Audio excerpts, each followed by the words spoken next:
Hey everybody, I'm Joey and today we're gonna do a steak experiment. This steak has been dry brining for 3 days, this for 2 days, and this for 1. We're gonna get them on the grill and test the results. So follow me and let's turn up the tasty. 'Cause I'm at my prime. Hey, whoa, whoa. Yeah. Hey, whoa. I'm at my hey, whoa. I'm at my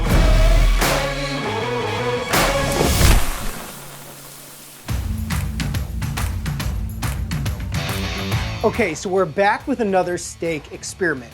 We recently published a video that salted steaks at different intervals and then tested the results. In that video, we salted 1 minute, 1 hour, and 1 day prior to cooking. And I have to say, the steak that was salted a day in advance was heads and shoulders the clear winner in terms of taste. So we decided to take this experiment to a new level. This steak here is right out of the fridge, and we're not gonna cook this today, but we're using this to contrast both the texture and the color of these other dry brine steaks. Now these are filet mignons. I hand trimmed these from a larger tenderloin. We published a video about that as well, which you can check out and find out how to trim your own steaks to save a lot of money when buying filet mignon. Now I really wanted to use a strip steak or a ribeye or something that had a little bit more fat in it, but my worst nightmares have come true. I went to the store the other day and they told me, because of this quarantine, that I was limited to buying 2 packages of fresh beef. So that's no bueno. It's a little frightening, but that aside, I had these already hand trimmed in my freezer, so I went with these. So let's dig in. Right over here, we have a steak that's been dry brining for 1 day. This is really our control. I know from my last experiment that this is really gonna be a great tasting steak. Over here, I have the fresh one, and I just want to contrast the color difference for you. You can see that this is a much darker red.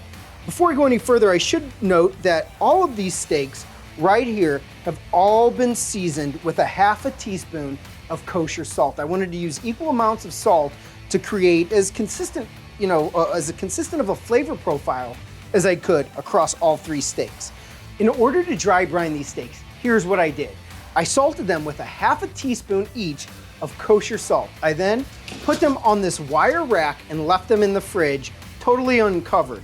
And here's the results. This is the one that's been dry brined for 3 days. And this has a really dark color, a really tough texture. I mean, it's not like anything I've ever felt before when it comes to steak. It still smells fine. But I'm not gonna lie, I'm a little concerned about giving this one a try. This one has been out for 2 days, and look at that. You can see the color difference between the 3-day over here and the 2-day over here. The 3-day is a little drier, it's a little tougher, and it's especially interesting when we compare our 3-day against our fresh. Look at that. I mean, that's just that's a huge difference in not only color, but also softness. Look, you can see that at home. You can see me kind of pushing into that. You can kind of see how soft that is. And look at this over here. Much different. Matter of fact, the ends are actually very hard. So that'll be interesting. Can't wait to give that a shot. As I mentioned, 2-day and 1 day. So the biggest difference besides the color is the feel. They go from, well, softest, softer, little harder to, yeah, there's some firm edges here. Also, as you look really closely here at the 3-day, and the 2-day, you can really begin to see some separation of those muscle fibers right there on the 3-day. So I'm really excited to give this a try and a little bit nervous, but I'm doing this for you guys at home. I'm doing it for science. So let's get them on the grill and test the results. Explore the methods and recipes for cooking meat in restaurants across America as we showcase experts on location in their restaurant kitchens. To educate, inspire, and entertain.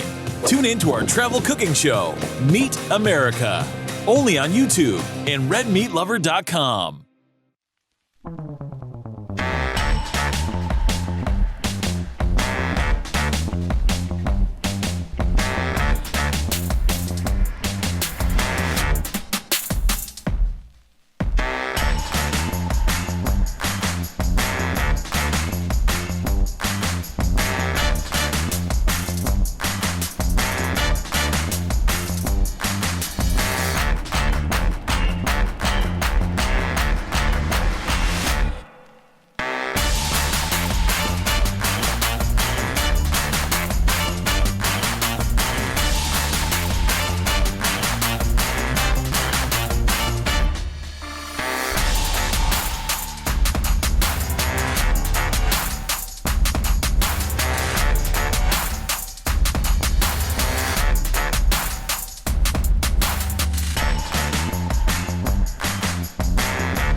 All right, guys, we're ready for the moment of truth. These have been cooked. Cut them up, slice them open so you can see the inside. I think this one maybe got a little bit further away on the edges, maybe left it on that side for too long, but we're ready to dig right in. You know, that 3-day dry brine steak really looked like a toy that they would give a child that was supposed to resemble a steak. So it'll be interesting to see how that one turns out. But I'm gonna start with the control. What I know is a great steak are a 1-day dry brine steak. And it's phenomenal. It's everything you want a steak to be. It's salty, bite to bite, has some great tenderness, and is really just a great tasting filet. Now we're gonna move on to our 2-day.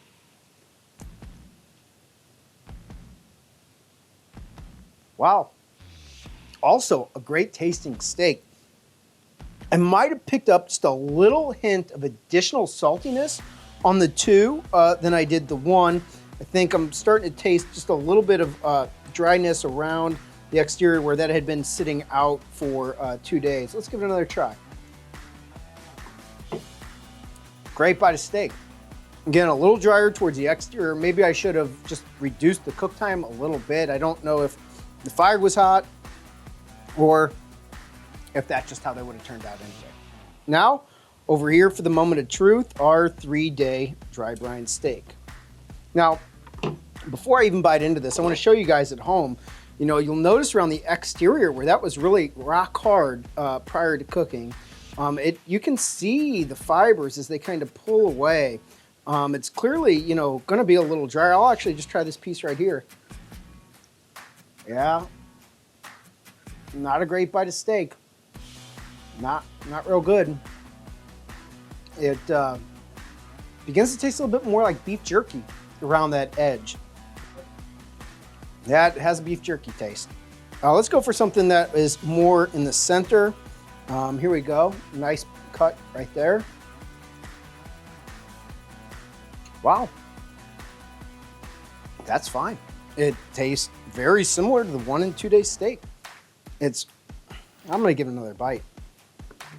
Just to be sure I'm, you know, reporting to you guys honestly and authentically. It is a drier exterior. Starting to pick up just a little bit of funkiness. It's hard to say exactly what it is. It's not bad. Maybe it's in that realm of the beef jerky that I had right here on this end, which is clearly dry. I mean, you could see that it was dried out. I wouldn't have known how I would have cooked this exterior to be something that's medium rare. So, I mean, you can see how dry it is. It's just pulling apart right there. So I think based upon this experiment, 1-day dry brine, that's awesome. It's gonna turn out a fantastic steak. 2-day though, I think for me is about as far as I wanna take this. You could see the coloring, you could see the dryness on that 3, but you know, we encourage you guys to try this at home and let us know what you think in the comments below. Have you dry brined a steak for 3 days or even more? We'd love to hear from you. Also, while you're down there, you know what to do. If you like this video, hit that big thumbs up like button, or even better, subscribe to our channel so you never miss another video or experiment as we continue to cook meat made easy. I'll see you guys next time. Great steak.